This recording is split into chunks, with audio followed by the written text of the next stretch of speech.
চেন্নাই টেস্টে ভারতের বিপক্ষে প্রথম ইনিংসে সাকিব আল হাসান বোলিং আক্রমণে আসেন ৫৩তম ওভারে। পুরো ইনিংসে সাকিব করেছেন মাত্র ৮ ওভার। ভারত ব্যাটিং করেছে ৯০ ওভারেরও বেশি। সাকিব করেছেন মাত্র ১১% বোলিং। তাই সাকিবকে নিয়ে প্রশ্ন উঠেছে, রহস্য তৈরি হয়েছে।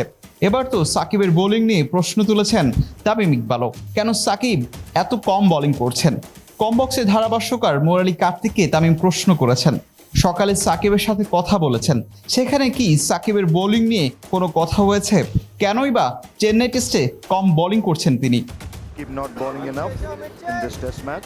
যদিও সাকিবের বোলিং নিয়ে ভিন্ন ব্যাখ্যা দিয়েছেন পেসার হাসান মাহমুদ। শুরুতেই উইকেটে পেসারদের সুবিধা থাকার কারণে তারা বেশি ওভার করেছেন, যার কারণে সাকিব বোলিং আক্রমণে আসেন দেরিতে। তবে এবার জানা গেছে আসল কারণ। সাবেক ভারতীয় স্পিনার মুরালী কার্তিক দিয়েছেন অনেক অজানা প্রশ্নের উত্তর। বাম হাতের ফিঙ্গার সার্জারি করার কারণে পূর্ণ রিদমে নেই সাকিব, সঙ্গে আছে শোল্ডার ইস্যু।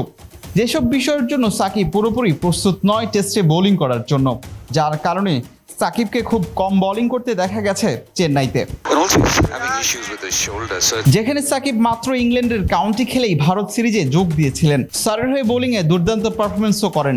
সমারসেটের বিপক্ষে প্রথম ইনিংসে একাই করেছেন ৩৪ ওভার, শতকরা হিসাবে ১/৩। দ্বিতীয় ইনিংসে তো দলের ৫০% বোলিংটাই করানো হয়েছে সাকিবকে দিয়ে। কি অবাক করার বিষয়, সেই সাকিবই চেন্নাই টেস্টে প্রথম ইনিংসে মাত্র ৮ ওভার বোলিং করেছেন। তাই প্রশ্ন ওঠাই স্বাভাবিক, চিপাকে সাকিবের বোলিংয়ের লাইন লেংথও অ্যাকুরেট ছিল না, ছিলেন খরুচে। হিলাল হোসাইন শিমুল, বিটি আর্কাইভ।